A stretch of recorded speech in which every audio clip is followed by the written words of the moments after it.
Okey, assalamualaikum dan salam sejahtera. Okey, kat depan saya ni ada ADV 160. Okey, so customer ni dia pergi tinggalkan motor dia, lepas tu dia balik. Okey. So tak apa, dia tak nak tunggu pun tak apa. So pemasangan biasanya ambil 2 jam lah. Okey, itu paling lambat biasa saya buat. Okey, yang mana nak tinggal motor pun tak ada masalah. 2-3 hari ke seminggu ke, yang sampai sebulan lah. Sebulan jenuh lah saya. So customer ni request untuk buat pemasangan spotlight dan crash bar. Okey, jadi dia order dengan saya crash bar dan spotlight, deposit lah. Okey, jadi apa-apa sebarang order dengan saya akan ambil deposit, duit barang. Kalau sebarang apa-apa cancel ke apa, tunggulah sampai barang terjual dulu, baru saya pulangkan balik duit. Okey. Okey, so nanti kita tengok selepas siap pemasangan crash bar dan spotlight dekat ADV 160 ni. Okey. Okey, so alhamdulillah kita dah pun siap pasang spotlight dan crash bar dekat ADV 160 ni. Okey. So tadi customer ni dia bawa 2 barang lagi extra,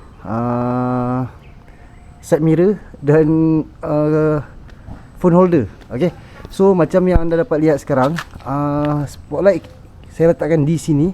Okey, crash bar customer pilih untuk yang separuh. Okey, lepas tu crash bar ni kalau ikutkan dia pasang dekat bawah tau, nampak dia punya bracket kat sini.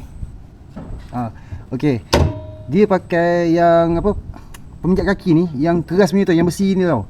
Jadi bila kita masukkan dekat bawah, dia jadi tak cantik. Okey. Betul tak cantik. So dia kena dekat atas. Okey. Nampak dia baru cantik, dia rata je. Okey, sama juga kiri kanan.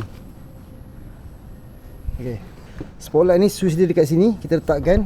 Sebabkan siang sangat ni, customer ni pun duduk dalam Masarah. Jadi saya rasa kalau kata dia tak boleh nak adjust, saya suruh datang balik malam. Sebab mana maunya adjust waktu macam ni. Okey. Tak nampak apa. Okey. Okey. Jadi itu saja spotlight dan crash bar dekat ADV 160 ni. Okey, macam yang anda dapat lihat, dia ada warna ni lah, hijau ni.